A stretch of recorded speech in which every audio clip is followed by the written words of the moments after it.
안녕하세요. 우리의 찬란한 역사를 알고 있습니까? 우리의 찬란한 역사를 찾아 떠나봅시다. 출발. 사마천사기 조선열전에 나오는 내용과 주석을 보시면서 역사적 지명 또한 같이 살펴보는 시간이 되었으면 합니다. 위만조선이 멸망하는 과정이지만 그 땅은 우리의 고토입니다. 고조선이라고 알고 있는 지역입니다. 그럼 함께 떠나볼게요. 사마천사기 조선열전의 첫 번째 기사의 주석을 보시겠습니다. 집회 장안에서 말하길 조선에는 습수, 열수, 산수가 있다. 세 강이 합쳐져서 열수가 된다. 이 이름을 따서 낭낭조선이라는 명칭이 붙은 것으로 추정된다. 세 강이 합쳐져서 하나의 강이 된다고 합니다. 그중 열수가 나옵니다. 한서지리지, 열수는 불려산에서 열수가 바로 난다. 서쪽에 있다. 점재현에서 바다로 들어간다. 유주, 낭낭군에 속한 강이다. 라고 합니다. 열수가 바로 나는 불려산이 서쪽에 있고 점재현에 이르러 바다로 들어간다. 라고 해석하면 됩니다. 정해조선이라고도 한다. 그 땅이다. 고려 도읍 평양성, 원래 한나라 낭낭군 왕검성이다. 옛날에는 조선이라고 했다. 그 땅에는 조선국 고구려의 평양성, 낭낭군 왕검성이라고 합니다. 정해지리지에서는 폐수는 요동 장성 밖에서 나온다. 서남쪽에 있다. 낭낭현 서에서 바다로 들어간다. 패보 대반 속 연. 이건 무슨 뜻인지 모르겠습니다. 반은 연나라에 속했다. 인 것 같은데 아닌 것 같기도 합니다. 집회 성광이 말했다. 창녀의 혐독현이 있다. 색은 지리지, 요동 험독현, 조선왕의 예수도이다. 찬우는 왕검성은 낭낭군에 있고 폐수가 동쪽으로 흐른다. 요동에 창녀군도 있고 창녀군에 현독현이 속해 있고 왕검성은 낭낭군에 있다고 하니 낭낭군과 창녀군은 붙어 있었나 봅니다. 다음 기사를 보시겠습니다. 이 기사의 주석을 보시겠습니다. 주석을 쓴 사람은 당나라 사람입니다. 정해 괄지지가 말했다. 조선, 고려, 맥, 동옥저의 5나라 땅으로서 동서로 1300리, 남북으로 2000리. 동쪽에 도성이 있는데 동쪽으로 바다까지 400리, 도성에서 북쪽 영주까지 920리의 경계를 이루고 있고 도성에서 남쪽으로 신라까지 600리이며 도성에서 북쪽으로는 말갈구까지 1400리이다. 괄지지는 당대 사람으로서 당나라 시절의 영토를 말하고 있습니다. 사마천사기의 조선열전 시대를 말하는 것이면 그 시대에는 신라가 없던 시대입니다. 그해 가을에 누선장군 양복을 파견하여 제로부터 배를 타고 발해를 건너게 하고 군사 5만으로 좌장군 순체를 요동에서 출격하여 우거를 토벌하게 하였다. 우거는 군사를 일으켜 험준한 곳에서 대항하였다. 좌장군의 졸정인 다가 요동 군사를 거느리고 먼저 출진하였으나 싸움에 패하여 군사는 흩어지고 다도 도망하여 돌아왔으므로 법에 따라 차명을 당하였다.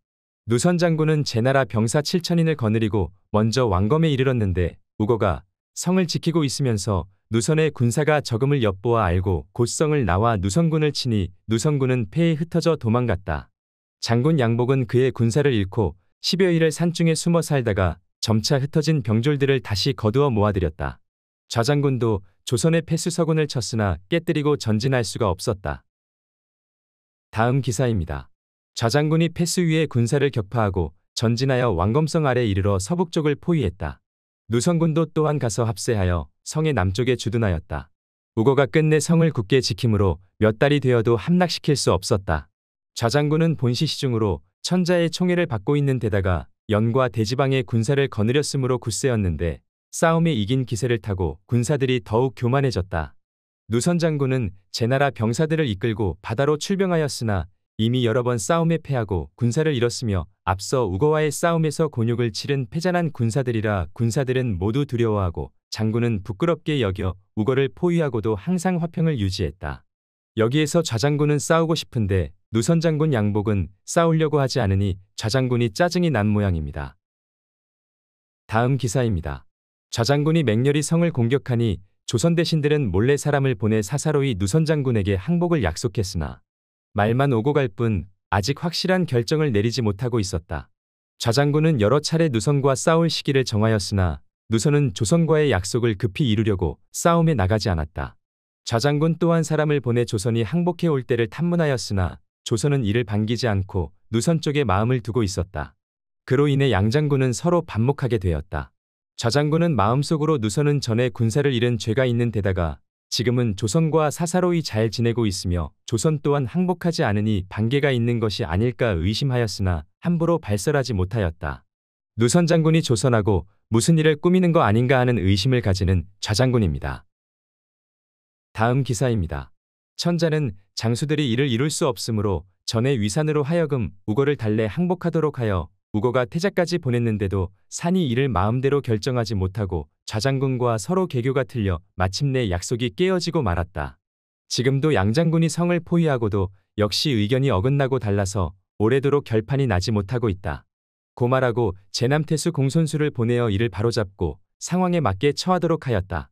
항복한다던 조선이 항복은 안 하고 버티고 있으니 천자가 짜증을 내는 것 같습니다. 공손수를 보내 처리하려고 합니다. 다음 기사입니다. 공손수가 도착하니 좌장군이 말했다. 조선이 항복할 형편에 이른 지 오래되었는데도 항복하지 않는 것은 사정이 있어서입니다. 그리고 누선이 여러 차례 싸우러 나오지 않은 것과 평소에 뜻하는 바를 공손수에게 낱낱이 고하였다. 이어 지금 이와 같으니 누선 장군을 체포하지 않으면 크게 해가 될까 두렵습니다. 누선 혼자만이 아니고 조선과 함께 우리 군사를 멸할 것입니다. 라고 하니 공손수도 이를 옳게 여기고 부절로 이를 의논하자고 누선을 불러 좌장군 진영에 오게 하고는 좌장군 휘하에 명하여 곧 누선 장군을 체포하고 군사를 합친 뒤 천자에게 보고하자 천자는 공손수를 죽였다. 뜬금없이 공손수를 죽여버렸습니다. 누선 장군이 천자하고 각별한 사이인가 봅니다. 그렇지 않고서는 왜 공손수를 죽여버렸을까요? 혹시 천자가 폭군인가 봐요. 공손수가 정말 불쌍하네요. 다음 기사입니다. 좌장군이 이미 양군을 합하여 맹렬히 조선을 치니 조선의 상노인과 상한음과 이계상, 참, 왕겹장군이 서로 모의하기를 처음 누선에게 항복하려 했으나 누선은 지금 잡혀있고 좌장군 단독으로 장조를 합하여 전투가 더욱 맹렬하여 맞아서 싸우기 두려운데도 왕은 항복하려 하지 않는다. 라고 하니 한음, 왕겹, 노인이 모두 도망하여 한나라에 항복하였다. 노인은 도중에서 죽었다. 위만조선은 누선 장군하고 항복 조건을 상해 중이었던 것 같은데 누선 장군이 없으니 위만조선의 왕은 도망을 택했나 봅니다. 훗날 좌장군은 기시라는 형벌을 받게 되었다고 합니다. 기시는 시체를 길거리에 매달아 놓는다는 형벌이라고 합니다. 차명을 당한 겁니다. 누선 장군 양복도 차명을 해야 되지만 벌금을 내고 서인이 되었다고 합니다. 서인은 일반 서민을 말합니다. 사마천 사기의 조선열전은 위만조선의 내용으로서 우리의 한반도와는 상관이 없는 지역에서 벌어졌던 이야기입니다. 그 후 고구려라는 우리 선조의 나라에서 그 땅을 다시 차지합니다. 그리고 그 땅 아래로 우리 선조인 백제와 신라에서 다 차지합니다. 작은 지역에 아픈 과거의 땅이지만 기자조선과 위만조선을 우리의 역사로 봐야 할지는 모르겠습니다. 기자는 은나라 사람이고 은나라는 동이족입니다. 위만은 연나라 사람으로서 우리와는 상관없는 사람입니다. 고조선이라는 땅은 우리의 선조님들의 차지하고 있는 땅에 비하면 조금입니다. 낙랑군은 지금의 베이징으로부터 아래로 25개 현으로 이루어져 있습니다. 엄청 넓은 땅입니다. 북경에서 낙랑군의 유물이 많이 나온다고 합니다. 북한 평양에서는 낙랑군 유물은 일본 강점기 시대에만 나왔습니다. 지금은 안 나온다고 합니다. 이 말은 일본이 낙랑군의 위치를 조작했다는 말입니다. 바른 역사를 가르쳐야 후대의 욕을 적게 먹습니다. 지금까지 시청해주셔서 감사합니다. 우리의 찬란한 역사를 찾아 오늘도 달려봅시다. 감사합니다.